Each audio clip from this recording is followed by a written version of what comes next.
Throughout the Western world, an Illuminati dynasty made up of a Jewish Khazar bloodline has for generations controlled the destiny of nations and of peoples. Wars, bloodshed, revolution, economic depression, and misery, this powerful bloodline and clan has thrived and prospered on the backs of others.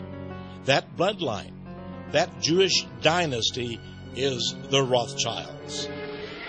In your day, there will be many wars in Europe. And nations that have money to transport will come to the Rothschilds because it will be safe.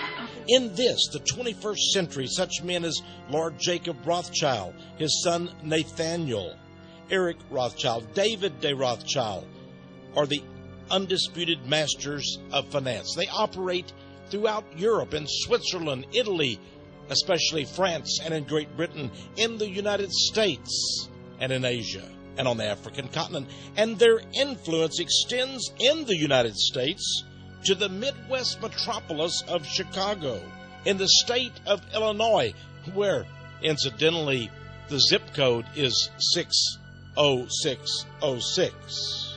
Yes, in Chicago, the Rothschild combine operates, and it is from this great bustling city of commerce, Chicago, a city riddled with mafia gangsterism, stock and commodity market corruption, political intrigue, and satanic ritualism.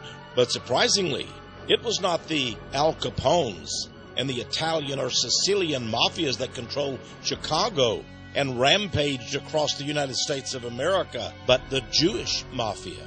Yes, behind the Italians were the Jews. In 1919, a man named Arnold Rothstein, the Jewish fixer, made sure that the 1919 World Series would be an affair to remember. It was the occasion of the infamous Black Sox baseball scandal, in which 8 players of the Chicago White Sox threw the World Series to enrich the gamblers and Mr. Arnold Rothstein. Mr. Rothstein was so honored by his Jewish associates in crime that he was called at one time the King of the Jews. Later came Chicago's Sidney Korshak, a man who was so powerful among the crime organization kingpins that according to recently released documents, we discovered that Korshak was the mob's boss of bosses. It appears that Italian mafiosa, men like Sam Giancana, Roselli, and others, worked for him, as did Jewish thugs, men like Meyer Lansky, Bugsy Siegel, Mickey Cohen, all bowed before the authority of Chicago's Sidney Korshak. Some say it was Korshak who ordered the hit on President John F. Kennedy in 1963. And this Jewish mafia crime wave continues to this very day in the 21st century, with men such as the kickback conman Tony Rezko in Chicago, ousted Illinois Governor Rod Blagojevich, with ties to Rahm Emanuel, where a young man, partially black and partially white, was chosen, groomed, trained, promoted, and elevated to the highest government office on planet Earth. His name, Barack Hussein Obama. His destiny, 44th President of the United States of America. But who really is Barack Obama? He came up like a meteor from nowhere, only a short 2 years or less as U.S. Senator from Illinois. What are his origins? Who made him what he is today? Who is Barack Obama? Of course, we've seen all the images in all the magazines, on film, television, newspapers, everywhere we go, the visage, the image, the pictures of Barack Hussein Obama. He is feted, acclaimed, praised, honored, revered everywhere he goes. Newsweek called this ours the age of Obama. He has a lovely wife, we are told, gorgeous children, a perfect family man. Some, of course, say that Barack Obama is arrogant, proud. Many others tear up at the very sight of the man. at the sound of his oratorical voice. They break into tears upon meeting him and being presented with this man, this mystery man, the 44th President of the United States. It is said that he represents all of the people, and that by studying and knowing who Obama is, we will find out who we are now. We know that he's president. We know he had a historic victory.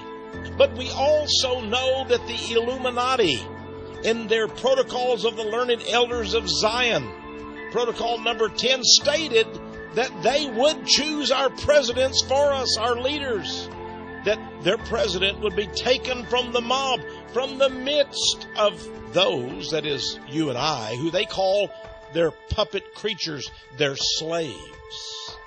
Is Barack Obama a president taken from the mob? Is he a puppet? Is he a slave? Are we all? It's interesting that President Bill Clinton, in 1998, during a visit to Israel, said something interesting. He casually mentioned, he said, you know, by the time you become the leader of a country, someone else makes all the decisions. You may find you can get away with virtual presidents, virtual prime ministers, virtual everything. Virtual, of course, means just a cyber creation. Almost like the movie series The Matrix. He appears to be president. He acts as the president. He performs the way we think he should be as president. But someone else is calling all the shots. He, that is the president, is simply the man reading the lines on the teleprompter. Protocols of the Learned Elders of Zion, we go back to them again.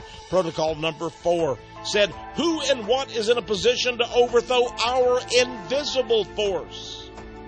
The plan of action of our force remains for the whole people an unknown mystery. Mystery. Isn't Obama, Barack Obama, President of the United States, still an unknown mystery? Who or what is this invisible force? We're told that Obama best represents the greatest of America. In fact, we should look back to the days of Abraham Lincoln, who in a time of crisis and death and war brought America back together again as a union.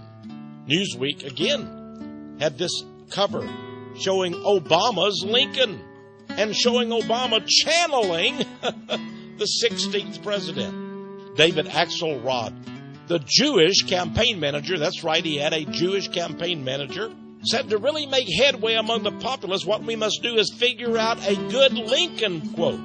To make a man a popular president, just have him quote from Abraham Lincoln. We see this picture published on the internet. Is it Abraham Lincoln or is it Barack Obama? We see this Lincoln penny, but wait, is it Lincoln or is that Barack Obama's visage?